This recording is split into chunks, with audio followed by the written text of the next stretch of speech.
There was Brody Torrance, a pilot who rushed through hectic morning.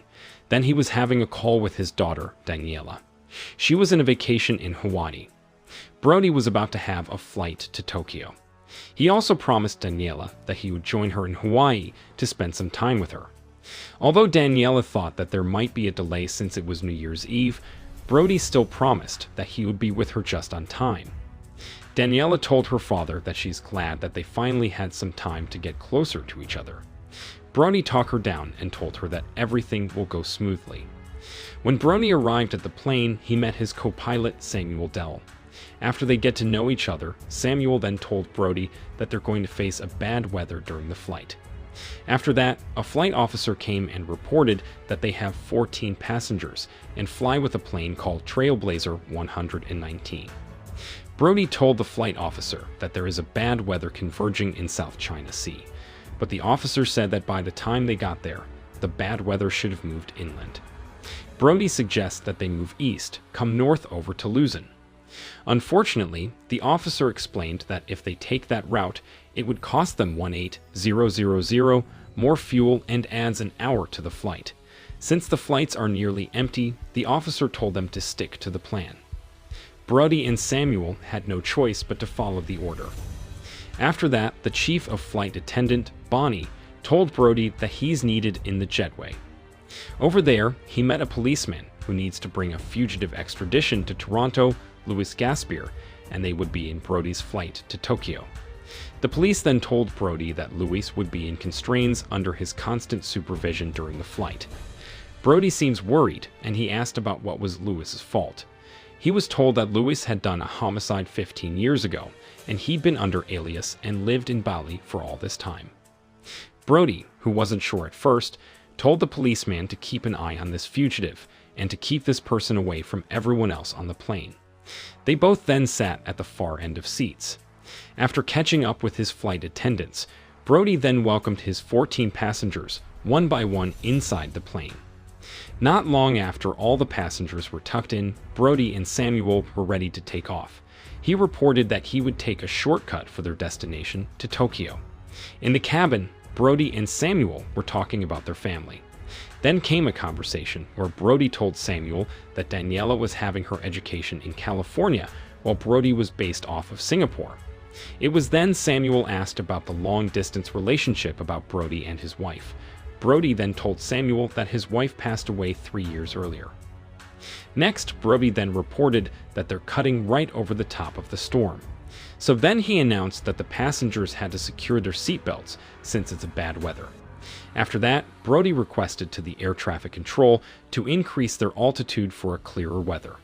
There was no response at first, so they had to increase the plane's altitude by themselves.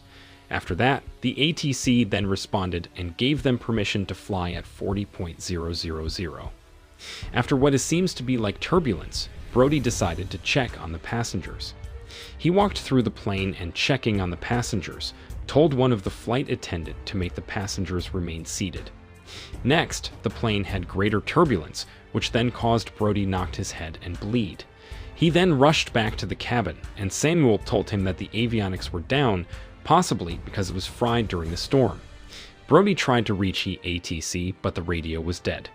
The situation was getting out of hand. The cabin power was dead. They're having a system failure while trying to reset the radio. Brody then decided that they have 10 minutes time to land before they completely lost the power and that they have to dropping into an uncontrollable descent. Samuel reported that their last position was in the south-southwest of Manila. Due to the bad weather, Brody told Samuel that they won't make it to Manila. He then sent a Mayday code and reported to descent from 40,000 feet altitude. After Brody decided to descent from 40,000 feet, the weather got more severe and the plane was having a huge turbulence. Bonnie then checked out on the cabin. She found out that all of the equipment on pilot cabin was dead. She then asked Brody about what to say to the passengers. Brody told her that she had to tell them that they're going to land no matter how. Bonnie back to the back cabin. She noticed that the plane power was dead and told the passengers to fasten their seatbelts. The condition got worsened when the policeman who was with Louis dropped his phone and tried to take it back.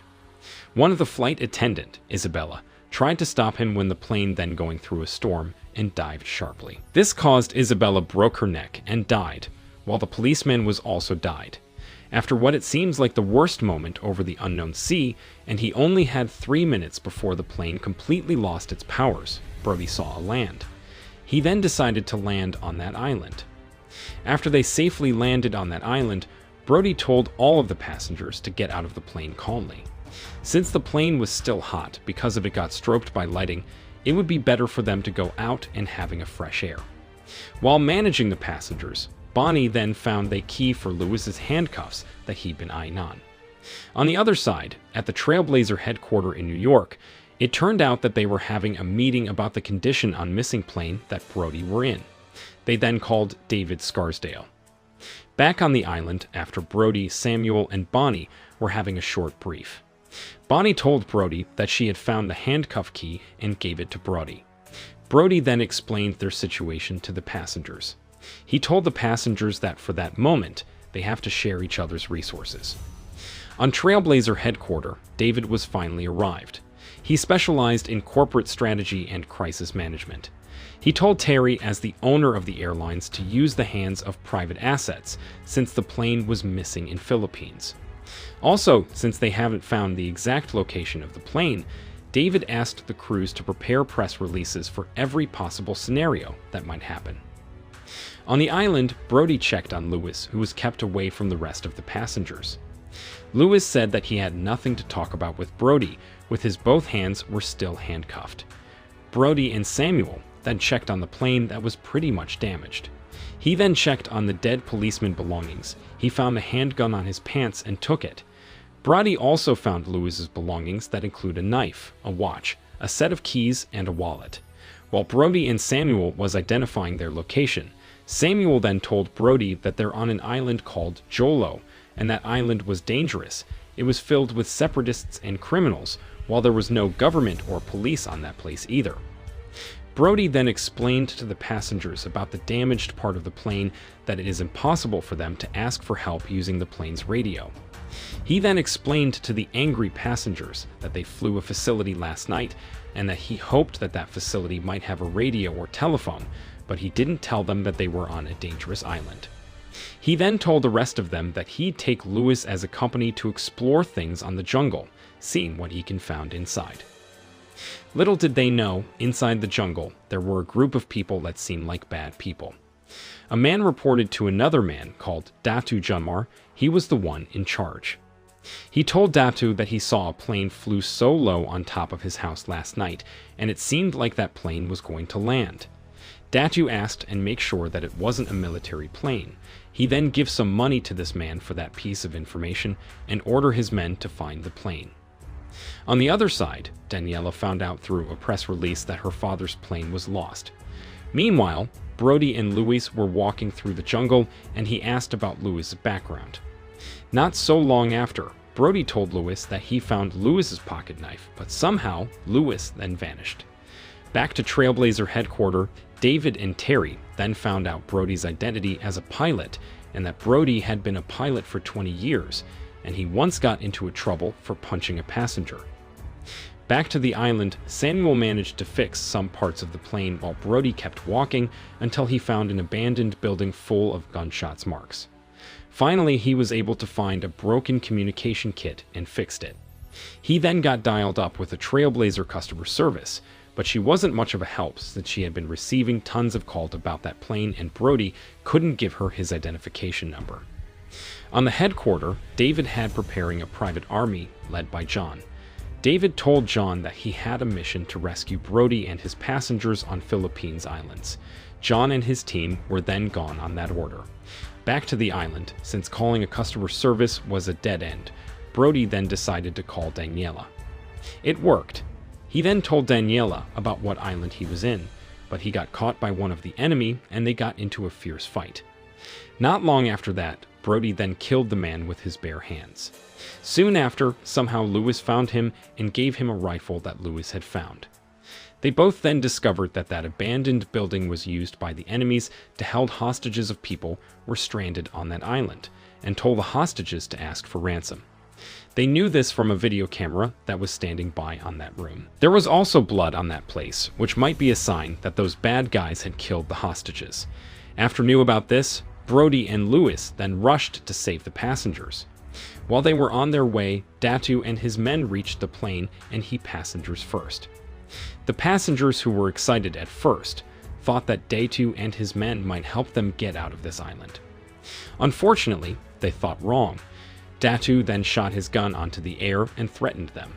He asked for the captain, and Samuel told him that he was the one in charge there. Datu then asked for the passengers' lists and Bonnie gave it to them. They asked where was Brody, while holding a gun to Samuel's head. Samuel had no other option but to tell them that Brody went to find a radio or help to find them on that island. There was a Korean couple and the wife then decided to run away. Then Datu's right hand then shot her multiple times. Her husband, who was crying out loud seeing his wife dead, was held by two evil men. Datu then decapitated him right away in front of all of the passengers. He then told the people to get on the bus that he brought there to hold them as hostages. Brody had seen all of those things. When he tried to save them, Lewis held him back because there was no way that they would fight the enemy's whole bunch of army. They waited until they all left, and only two of them, scavenging the passengers' belongings. Brody killed one of them and interrogate the other about where to find Datu. At first, he didn't want to tell them because Datu would kill him if he finds out. After Lewis threatened him, he said that the hostages were taken to Dandulit village, and they're going to take them to a boat, but he doesn't know its destination. Brody then told Lewis that he's going to after them. Brody then get into a plane and wrote on his uniform about his destination, Dandulit. After that, he saw Lewis took the earlier enemy informant and killed him. Meanwhile, on the headquarters, David, Terry, and his crew finally got Brody's message from Daniela. David then told Terry that he need a keyhole satellite access to find that plane on Sulu cluster, and that his assets were already circling around that area, but they need the exact location of the plane. Until then, David told Terry to do everything he can to gain that satellite access. After they found the exact location of the plane, which held Terry by surprise because it was still intact, David told his assets to go down to that area. Terry then told David that he didn't have to do that. David then gave Terry an explanation that Jolo Island was a dangerous island, filled with militias and criminals, and there were no authority there. Until then, the rescuers would still need more assistance to help rescuing the entire passengers. Brody and Lewis were then gone on a road to Dandulit, while the assets David sent already found the plane. John used a camera intact to his vest to report the scene to headquarters. He also reported the dead toll, and he also found a uniform that Brody was written on. He found out that the passengers had been held hostage in Dandulit. Meanwhile, Terry had a phone call with Philippines authority, and they told him that they couldn't send a troop until 24 hours, just as the same as what David had guessed. While at Dandulit, the terrified hostages were told by the enemies to make a video where they had to say their name and country. After arrived at Dandulit, Lewis then told David to sneak in quietly so that they won't cause much of a scene since they don't have a backup yet. They had to kill two of the men who were urinating with a knife. After sneaked around and killed some guards with a hammer, Brody and Lewis then found the passengers. Brody told them all to get into the bus to run away, but Lewis said that there were too many guards and they can't handle them alone. So, Brody came with an idea to give himself up to Datu Junmar and told him that he had already contacted Manila, so he needed Datu to release all of the hostages. They then got David beaten up and put up a gun to his head because Datu didn't want to give up the hostages. Fortunately for them, the rescue team came just in time to save David and the rest of the passengers. John and his crew then managed to wipe out most of the enemies and they ran away. They left Datu Junmar, who was filled with anger because his right-hand man was killed. While on the bus, John explained that it's impossible for the 5 of his team to wipe out Datu Junmar's entire troop. On the other side of the world, Daniela then made a video for her father, telling him how much she loved him. While on the island, Datu Junmar then ordered his men to come out with everything they had to after the people. After they reached the plane, David then told all the passengers that he would fly the plane once again since it already got its power back on. But the passengers were all against that idea, since they knew that the plane wasn't in a good condition because of the storm earlier. But then David tried to convince the passengers that the plane was safe and ready to take off. They only had 2 minutes spare times before Datu Junmar and his troop arrived. At the headquarters, David and Terry argued about the plane's condition, which was not suitable for a takeoff. However, David insisted that Brody need to take off that plane. Back at the field, Datu Junmar was arrived with his whole troop. Brody told John that he needed 2 more minutes because he still had to fix the brake. They all fell into a shootout. John's team were professional and qualified, so they were able to wipe out the enemy one by one. Brody then asked for communication satellite to John. He contacted David and told him that he's going to fly the plane, but he need David to find them the closest place to land, since the plane wasn't in a good condition. While they're still busy in a shootout, Lewis then said his goodbye to Brody, that they have to separate now since Lewis is a fugitive. Lewis then found a stack of money that were brought by John for a ransom in case they got caught into Philippines jail. Lewis then stole that money. Brody then told John and his team to get into the plane, but Lewis then ran away with the money. Inside the plane, David and Samuel prepared the plane manually. He talked to David about the plane's condition, that the right engine was already dead. Datu Junmar and his troop were cornered. They got killed one by John's team, except for Datu and one of his men. Datu then told his man to take out the RPG to shoot on the plane. While his troop was still shooting the plane, Brody got hit on his chest and leg. Datu then drove his car with an RPG ready to shoot.